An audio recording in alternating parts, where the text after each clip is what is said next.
Ramadan is the holy month for Muslims to fast and be together in community and ibadat and prayer. It's one of the requirements for Muslims to fast, one of the 5 pillars of Islam. So it's a requirement for any able-bodied Muslim to fast from sunrise to sundown.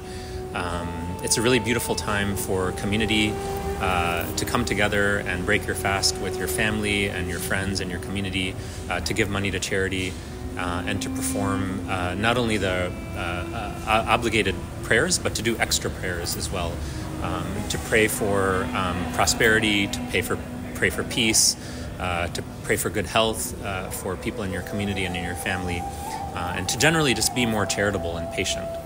I think the practice of Ramadan, for me, this is really interesting being here, because not only is it my first time being in Indonesia in Ramadan, I've come a few times before, but it's my first time in a Muslim country,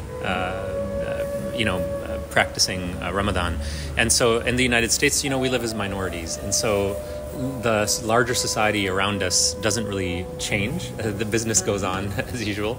I noticed that in Indonesia, many of the shops and the stores are closed during the daytime, and which of course makes sense because the majority of people are fasting, so they're not going to be going to the cafes and restaurants, and even the ones that are open are completely empty. No one's in there. Just maybe a few customers, that are in there.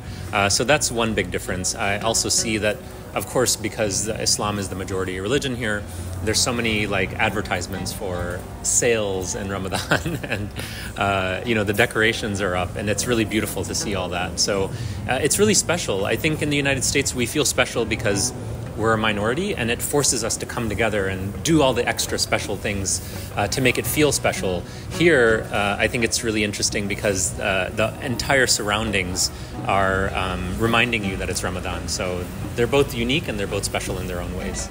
The best part of Ramadan for me, I would have to say it's the community that comes together. We know that in Islam, we can do anything alone. We can pray alone, we can fast alone, we can give charity alone. But the impact of the prayer, the fasting, the charity is multiplied when we do it in community.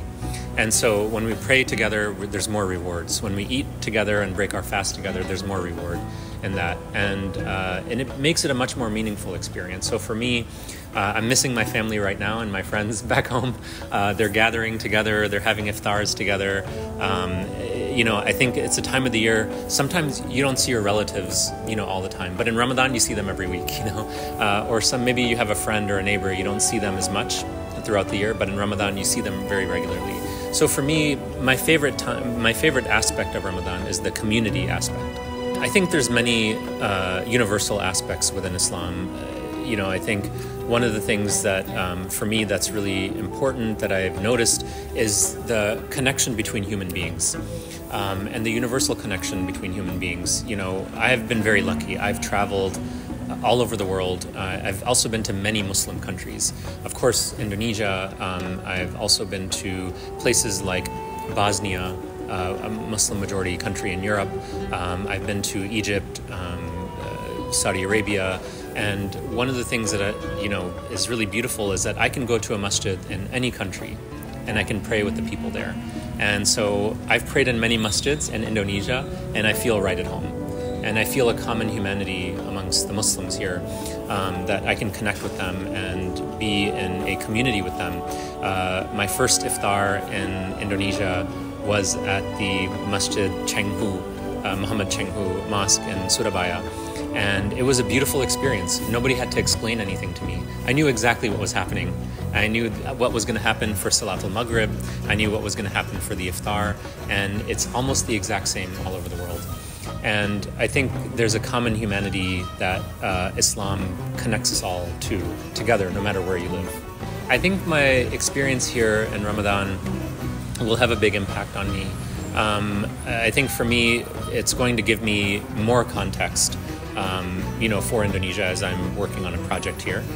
It'll give me more context for Indonesia. It'll also expand my perspective because, for those of us that are lucky enough to travel, we get to go to a country, maybe spend 2 or 3 days there. Or maybe if we're very lucky, we can spend 2 weeks there.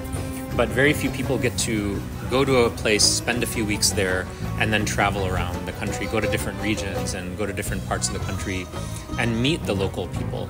So being here on this trip, I've been able to meet with students, professors, filmmakers. I've been a part of local TV shows, podcasts, and so that's giving me a very deep perspective on Indonesian culture and society. And so I wish I could have this kind of experience in every country that I go to. I know it's rare, but I'm really going to cherish this experience, and I'm going to be thinking about it for a long time.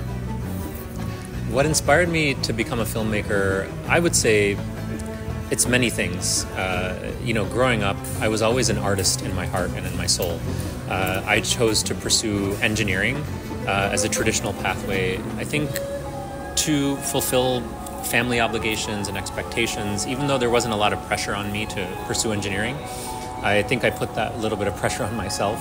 And also, we as like Asians and Asian Americans, we are committed to like 3 or 4 career paths, medicine, engineering, maybe law, maybe business, maybe accounting, but primarily engineering and medicine, And so these are the standards that, our communities aspire to, these science careers. And so for me, that created a bit of a conflict internally, because I had always cared about humanitarian work and social justice and art and storytelling and creativity.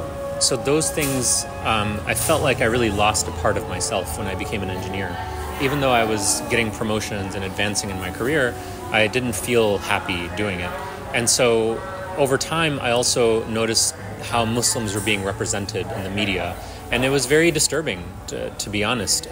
We were either being portrayed in film and movies and TV as the perpetrators of terrorism or the victims of terrorism. So when I set out to make my first documentary, it was really in response to a lot of that. Another reason was the election of Donald Trump, as well. And so really, for me, to become a filmmaker is to tell the stories, the authentic stories about who Muslims are, what we believe, and what our communities are like.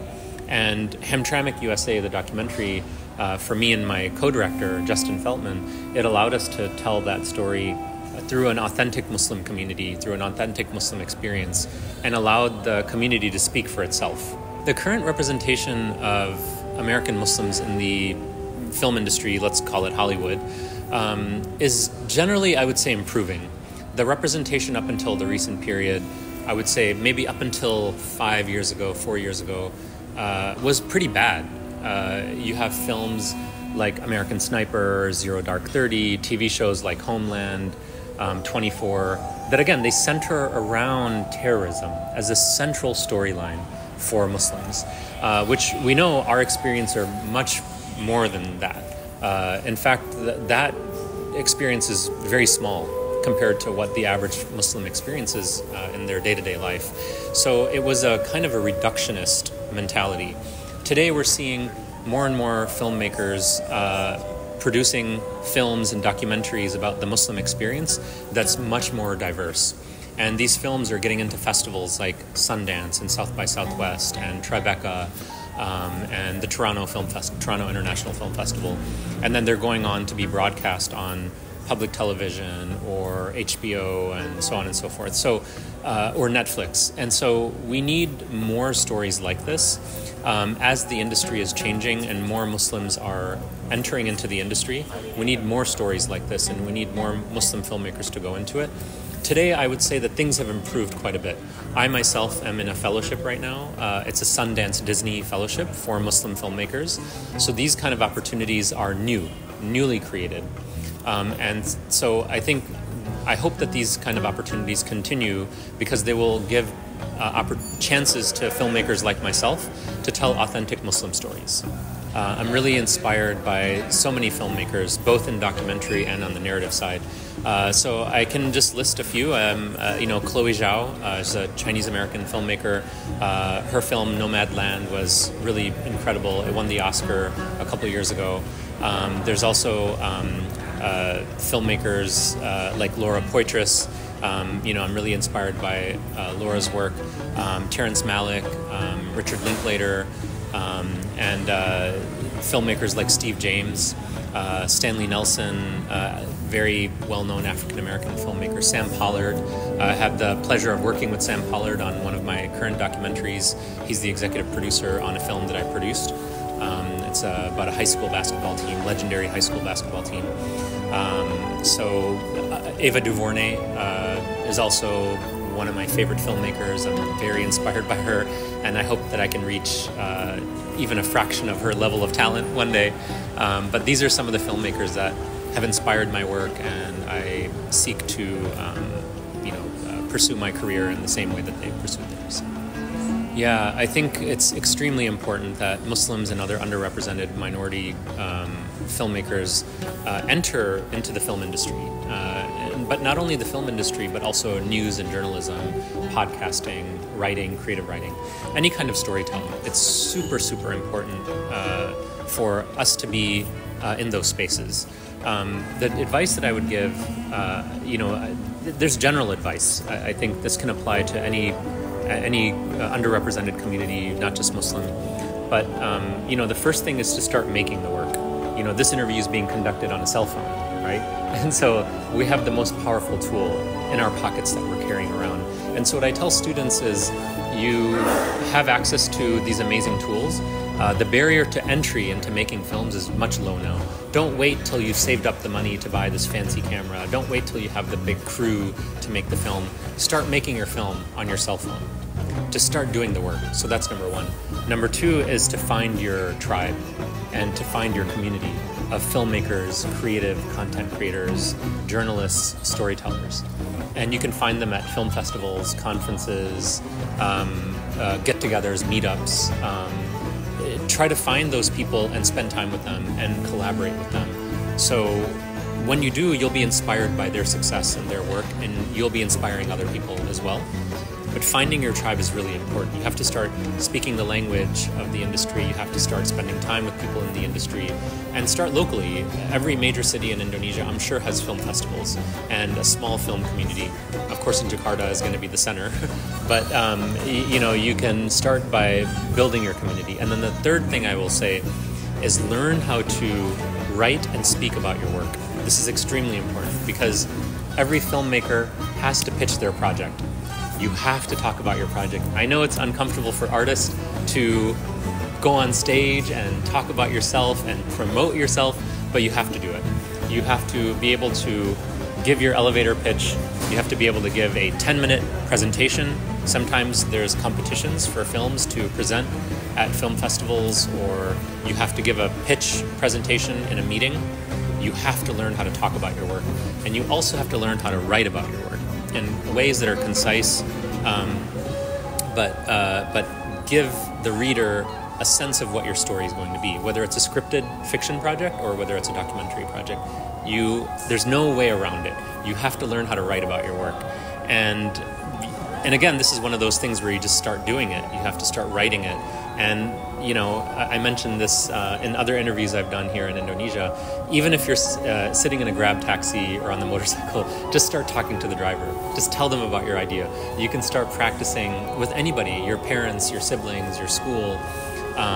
You have to start pitching your ideas, start talking about them, because this is one of the most important skills that filmmakers need to develop, is being able to not only pitch their project, but promoting their project and talking about their project.